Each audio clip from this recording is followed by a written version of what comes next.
Welcome to my channel. இது ஒரு georgette fancy sari. இதில் முந்தானி அடிச்சிருந்தாங்க. சாரீக்கு ஃபால்ஸ் மட்டும் அடியில் வச்சு ஸ்டிச் பண்ண சொன்னாங்க. பெரிய பார்ட்ரு தான் அடியில் வரணும். உள் முந்தானியில் கீழ்ப்பக்கமாக அந்த பெரிய பார்ட்ருக்கு அடியில் நம்ம இந்த ஃபால்ஸை வச்சு ஸ்டிச் பண்ணணும். ஃபால்ஸோட ஒரு பக்கம் பிசுரை மடித்து ஒரு மடிப்பு மடித்து தைச்சிட்டு ஃபால்ஸோட உள்பக்கமும் சாரியோட உள்பக்கமும் ஒன்றா சேர்ற மாதிரி வச்சுக்கணும். ஃபால்ஸ் அடியில் வச்சு சாரிக்கு மேல் பக்கம் ஒரு காலிஞ்சி கூட இல்லை, ஒரு நூல் அளவு, அதாவது டேப்பில் ஒரு புள்ளிம்பாங்கில் ஒரு கோடு, அந்த அளவு கரையை விட்டு ஏற்றி ஒரு நூல் அளவு ஏற்றி ஸ்டிச் பண்ணணும். ரொம்ப கீழே ஒட்டி ஸ்டிச் பண்ணோம்னா தையல் அதாவது சரியாக ரெண்டுலேயும் பதியாது, துணி நகண்டுக்கிடும். இப்போ நம்ம பின் பண்ணாமல் தைச்சிக்கிட்டு இருக்கோம். எப்பயுமே நம்ம கொஞ்சம் பெரிய துணியை ஸ்டிச் பண்ணும்போது நமக்கு லெஃப்ட் சைடு தான் உட்காந்துருக்கிறதுக்கு, லெஃப்ட் சைடு தான் மிஷினில் இந்த டேபிள் பக்கம் தான் துணி விழுகிற மாதிரி ஸ்டிச் பண்ணுவோம். ஏன்னா அங்கிட்டு வீலில் மாட்டிக்கிட வாய்ப்பு இருக்குது. ஆனால் நான் இந்த சாரியை மட்டும் அந்த பக்கம் உங்களுக்கு வச்சு தைச்சு காமிக்கிறேன்னா இந்த ஸ்டிச் எப்படி விழுகுதுன்னு உங்களுக்கு காமிக்கிறதுக்காக தான். ரெண்டாவது, இது கொஞ்சம் நைஸான சாரினால சுருண்டு அந்த பக்கம் நின்றுக்கிடுது. பட்டு சாரின்னா கொஞ்சம் புஷ்ஷுன்னு இருக்கும், உள்ளே திணிச்சு தைக்க முடியாது. வீலில் மாட்டாமல் பார்த்து ஸ்டிச் பண்ணணும். நம்ம போடுற தையல் ஃபால்ஸ்லையும் அந்த சாரியோட கரையில் ஓரத்துலையும் ரெண்டும் சேர்ந்து ஸ்டிச் ஆகுதா அப்படின்னு கொஞ்சம் பின்னாடி திருப்பி பார்த்து செக் பண்ணிக்கிட்டே மெதுவாக தான் ஸ்டிச் பண்ணணும். வீடியோவில் தான் ஸ்பீட் கொடுத்துருக்கேன் நான். பின்னாடி திருப்பி பார்த்துக்கிட்டு மெதுவாக ஸ்டிச் பண்ணணும். இப்போ இதில் ஒவ்வொருத்தவங்க ஒரு தையல் மட்டும் போடுவாங்க. இப்போ நம்ம ஓன் யூஸுக்குன்னா இந்த பார்டருக்கு மேலே 2 தையல் கூட போட்டுக்கிடலாம், அது நம்ம விருப்பம்தான். இப்போ முடிக்கிறப்ப அந்த சாரி அந்த ஃபால்ஸை ஒரு மடிப்பு மடிச்சுட்டு அந்த தையலை முடிக்கணும். அந்த பிசுறு இருக்கும்ல, அந்த இடத்த ஒரு மடிப்பு மடிச்சுக்கிடணும்.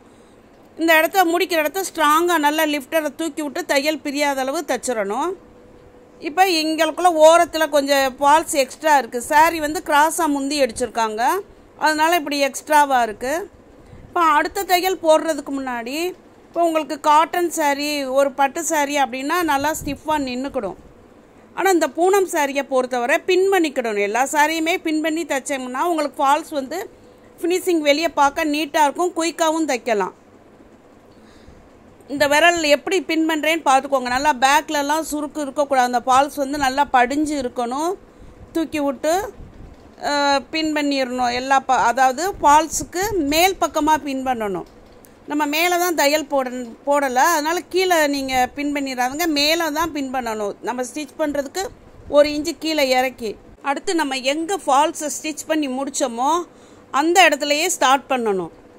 அந்த ஃபால்ஸோட இன்னொரு பக்கம் பிசுரை மடித்து தைச்சிட்டு சாரியையும் ஃபால்ஸையும் சேர்த்து இந்த குறுக்க அந்த முடிகிற இடத்துல ஒரு தையல் போட்டு டேன் பண்ணிவிட்டு இப்போ ஃபால்ஸோட மேல் பக்கம் கரெக்டாக அந்த முடிகிறோட நமக்கு க்ளீனாக தெரியும். அந்த டிரான்ஸ்பரண்ட் சாரியாக இருக்கனால விரல்ட்டு அப்படி தொட்டு பார்த்துக்கிடும். அந்த இது தெரியும் எங்கே துணி முடியுதுன்னு. இல்லைன்னா அந்த டிசைனை கால்குலேட் பண்ணிவிட்டு அந்த இடத்துல கரெக்டாக ஸ்டிச் பண்ணணும்.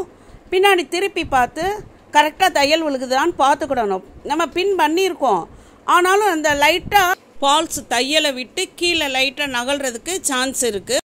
தையல் விழுகும், பட் ஃபால்ஸ் கொஞ்சம் கீழே நகன்றோம். இல்லைன்னா நம்ம அந்த ஃபால்ஸை விட்டு மேலே ஏற்றி ஸ்டிச் பண்ணிடுவோம். ஏதாவது ஒரு சின்ன தவறுதல் நடந்துடும். அதனால் மெதுவாக தான் ஸ்டிச் பண்ணணும். வீடியோவுக்கு தான் நான் ஸ்பீடு கொடுத்துருக்கேன். ஸ்டிச் பண்ணும்போது நம்மளோட 2 கையும் 2 பக்கமும் துணியை அப்படி இழுத்து அப்படி சமப்படுத்திக்கிட்டே தைக்கணும். அதுதான் ரொம்ப முக்கியம். கரெக்டாக அந்த ஃபால்ஸ் ஃபிட் ஆகுதா, தையலுக்குள்ளே நிற்குதா அப்படின்னு பார்த்து ஒரு உணர்வோடு அப்படி தொட்டு பார்த்து ஸ்டிச் பண்ணிக்கிடணும். பின் பண்ணியிருந்தாலுமே நழுவுறதுக்கு வாய்ப்பு இருக்குது. அதுவும் இது டிரான்ஸ்பரண்ட்டான ஒரு நைஸான சாரினால ரொம்ப கவனமாக தைக்கணும். பட்டு சாரியில் கூட நம்ம குயிக்காக தைச்சி முடிச்சிடலாம், ரொம்ப நழுவாது. காட்டன் சாரிலையும் அதே மாதிரி தான். இப்போ இந்த எக்ஸ்ட்ராவாக இருக்கிற இந்த ஃபால்ஸை இப்படி மடித்து விட்டு நம்ம ஃபினிஷ் பண்ணி குறுக்கவும் தையல் போட்டுறணும். இது சாரி கிராஸாக இருக்கனால தான் இந்த ஃபால்ஸ் எக்ஸ்ட்ராவாக விழுகுது. அதனால தான் நான் அந்த பக்கம் இருந்து இந்த பக்கம் தைக்கிறேன் உங்களுக்கு. இங்கிட்டிருந்து அங்கிட்டு தைச்சோம்னா அங்கிட்டு ஃபால்ஸ் கிராஸாக முடியும், அது பார்க்குறதுக்கு அசிங்கமாக இருக்கும். இப்போ பாருங்கள், மேலே ஃபினிஷிங் நல்லாயிருக்கு. ஃபால்ஸ் கொடுத்ததே தெரியாது, உள்ளே திருப்பி பார்த்தா தான் ஃபால்ஸ் கொடுத்தது தெரியும். நல்லா நீட்டாக இருக்குது பாருங்கள், தூக்காமல் இருக்குது. தையல் வந்து ரெண்டுலேயும் சேர்ந்து படிஞ்சு விழுந்திருக்கு. செக் பண்ணிக்கிடணும் தையல் எங்கேயும் மாற்றி விழுந்திருக்கா, தள்ளி விழுந்திருக்கா துணியை விட்டுன்னு. Thanks for all. Please subscribe my channel.